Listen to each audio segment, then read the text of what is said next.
What's up, fighting fans? Tibz from the Fight IQ channel. Today we're coming back for another episode of the Fight IQ show.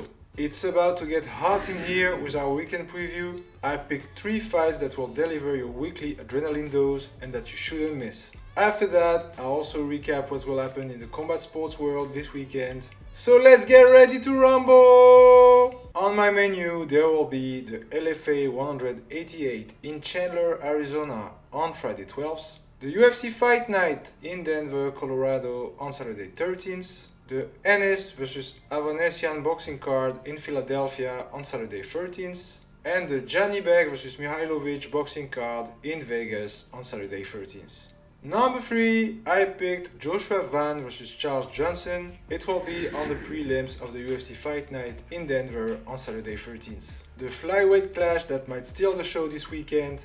The rising star claiming that nobody wants to fight him versus an experienced underdog never backing down from a challenge. Joshua Van, the fearless, is 22 years old, 10-1, 8 finishes. The Myanmar-born is on an incredible rise. Pro since 2011, he had 8 fights at Fury FC in a 2-year span, 7 wins, only finishes, before UFC decided he was ready for the big league. He made his debut in June of 2023, beating Jalgash Zhumagalov by split decision.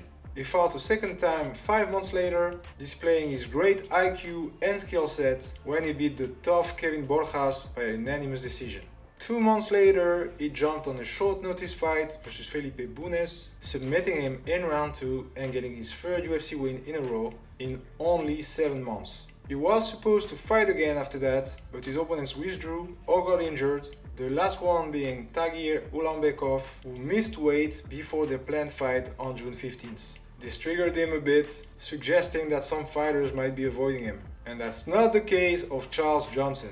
Energy is 33 years old, 15-6, 9 finishes. Former LFA flyweight champion, he entered the UFC in July of 2022, facing for his first fight the top prospect Muhammad Mukayev. He lost via unanimous decision but displayed his grit. He finished 2022 with a split decision win over Zhumagulov, yes, him too, in November. He started 2023 with a TKO win over Jimmy Flick in January, but he had a difficult rest of the year. 3 other fights, so 4 in total, 3 losses. A split decision versus Ode Osborne in February, a unanimous decision versus Cody Durden in April, and a unanimous decision versus Rafael Estevam in November. But 2024 seems to be easier. An amazing performance in February versus Azat Maxom, where he got the unanimous decision after almost getting knocked out in the first round, and a solid unanimous decision win versus Jake Headley last May. One streak has to end, and I think it will end in a spectacular way.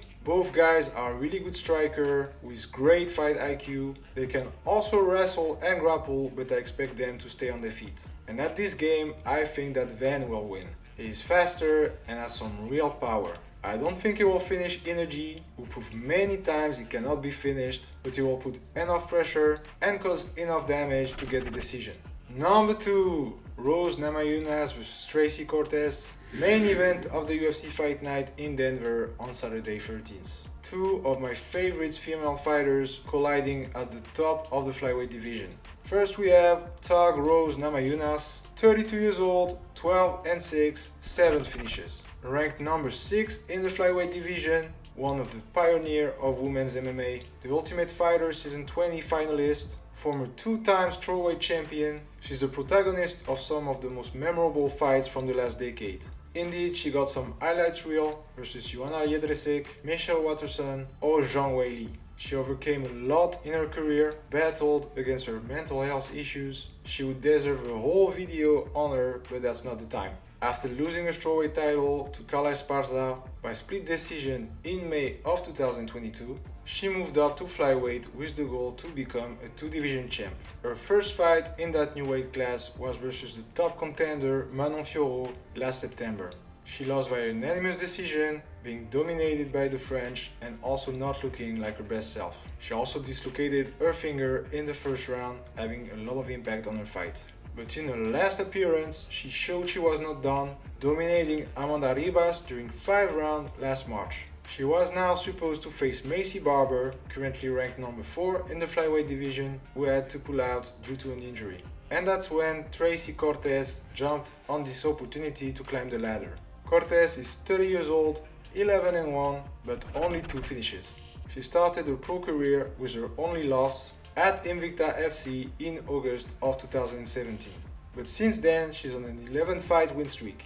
UFC saw her potential and offered her a fight versus Maria Agapova in the Dana White Contender Series in July of 2019. She won via unanimous decision, getting a ticket to the big league. She made her UFC debut as a bantamweight, beating via unanimous decision Vanessa Melo in November of 2019. Quickly labeled as a top prospect, with good reasons, she had some trouble on her path. She was not being able to compete more than once a year due to her opponents withdrawing or to her own injuries. Still, she's 5-0 in the UFC and she is ranked number 11 in the flyweight division after beating Melissa Gatto and more recently Jasmine Jasudavicius last September.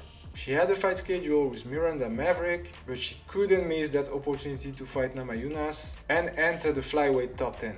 I'm really curious about that fight. It's a real step up for Tracy Cortez, who never fought in a 5-rounder. She's used to fight to the decision, but those last 2 rounds will have a big impact. Also, she didn't have much time to prepare for 5 rounds as it is quite short notice. Because of these factors, I would give an edge to Rose Namajunas. You always have a question mark with Rose, if she's in a good place mentally or not, but her last performance was really good. And if that Rose Namajunas shows up, I think she will get the decision win. Her volume, her footwork, her experience might overwhelm Cortez, but let's not underestimate Tracy. She seems more motivated than ever and she might surprise us. And number 1, Jaron Ennis versus David Avanesyan, main event of the boxing card with the same name in Philadelphia on Saturday 13th. The IBF World Welterweight title is on the line. I'm really curious and excited about that fight. Ennis was supposed to face Cody Crowley, who had to withdraw due to a failed eye exam. He is now facing David Avanesyan, a boxer with more experience and who fought great opposition in his career. But let's start with the interim champ. Jaron Boots Ennis, 27 years old, 31-0, 28 knockouts. He is, to me, one of the most exciting boxers on the planet at that moment. His punching power, his movement, his punch selection, and the way he can fight using both stances, that's truly formidable. It took quite a while for the Philadelphia native to be acknowledged as the unstoppable force he is. But after piling up KOs and impressive performances, he got his first title shot for the vacant IBO World Welterweight title in December of 2020. He faced Chris Van Erden, and unfortunately, after an accidental headbutt causing a cut on Van Erden, the fight was stopped and declared a no contest. But that didn't stop Boots' ascension. He KO'd Sergey Lipinets in the 6th round of April of 2021 and then KO'd Thomas Dulorme and Custio Clayton respectively in the 1st and in the 2nd round. That got him another title shot for the interim IBF World Welterweight title in January of 2023. He faced Karen Chukadjian and dominated him, winning all 12 rounds. He made his first title defense a year ago, beating Royman Villa by KO in the 10th round, and he will now face Avanesyan for the real title. Ava is 35 years old, 34-1, 18 wins by way of knockout. The Armenian is a really aggressive fighter, almost like a Mexican style of boxing. He likes to march forward, push and corner his opponents against the ropes, and throw some vicious punches. He doesn't have a lot of volume and he is not the most powerful, but he has a great shot selection and is also able to switch stances. Pro since 2009, he had to wait until 2015 to get his first title shot. It was versus Charlie Navarro for the WBA interim World Welterweight title, and he won it via TKO in the 9th round. He defended it in May of 2016 versus Shane Mosley, beating him by unanimous decision. In February of 2017, he faced Layman Peterson for the WBA World Welterweight title, but came up short and lost by unanimous decision. He was the European Welterweight champ from March 2019 until March of 2022,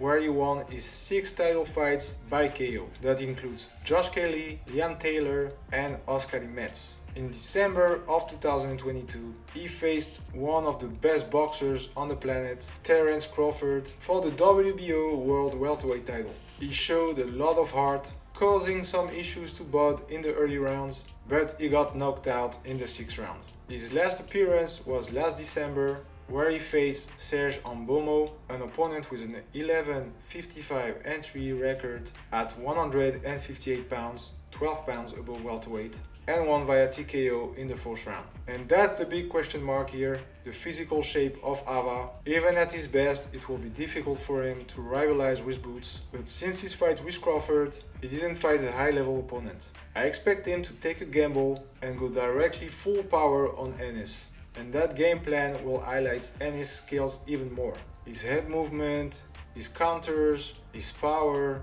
all of this will cause a lot of issues to Ava. I expect a knockout from Boots around the 6th or the 7th round, getting his hands on the IBF World Welterweight title. There are some other fights I want to keep an eye on. At the UFC, Friend vs Petrosky sounds cool. Both needs the win, so I expect a lot of action. Dober vs Silva is also really interesting. Silva showed a lot of promises at featherweight, but he was struggling to make weight, so he will now make his lightweight debut versus a veteran. For the rest, the card is not that impressive, but maybe we'll get some surprises. LFA 188 has some nice fights, especially in the main card. Bantamweight title on the line as a main event. John Sweeney will defend his title versus Rafael do Nascimento. Be sure to not miss that one. Then we have some nice prospects from which I want to follow the evolution. Jose Delgado, Leslie Hernandez, who I expect to see in the UFC quite soon, Cedric Catambua and Alec Lawrence. On Ennis vs Ava boxing card, there are two other fights that are getting my attention. Gerald Hackett vs Peter Dobson for the WBA Americas Continental Welterweight title, and Sky Nicholson vs Diana Vargas for the WBC World Featherweight title. Both fights are with young prodigies versus experienced and tough opponents, so I'll definitely be watching. Also, Janny Beck will defend his IBF and WBO World Middleweight titles versus the young and undefeated Andrei Mihailovic. Janny Beck has such a high fight IQ, I don't see how he can lose this fight. Also, Mihailovic never fought an opponent as experienced as Janny Beck, and I think he'll be overwhelmed by the Kazakh style. Definitely something to watch though. And finally, keep an eye on the main event of UFC 93. It's available on the UFC Fight Pass, guys. Loram Esteves will fight the freight train Alfred Walker. Really looking forward to see that fight. And we done here. Now you know what to watch this weekend, guys. As usual, punch those like and subscribe buttons. It helps me a lot. Go hit the comments, go on Discord, Telegram, Instagram, whatever you're on. I need your support, your thoughts and your picks on the coming matchups. Enjoy the fight. I'll see you next week. Go lefty, I make plus with it, so don't test me. They wouldn't let me. Man's gal when I come undress me. Swing with the right, but I'm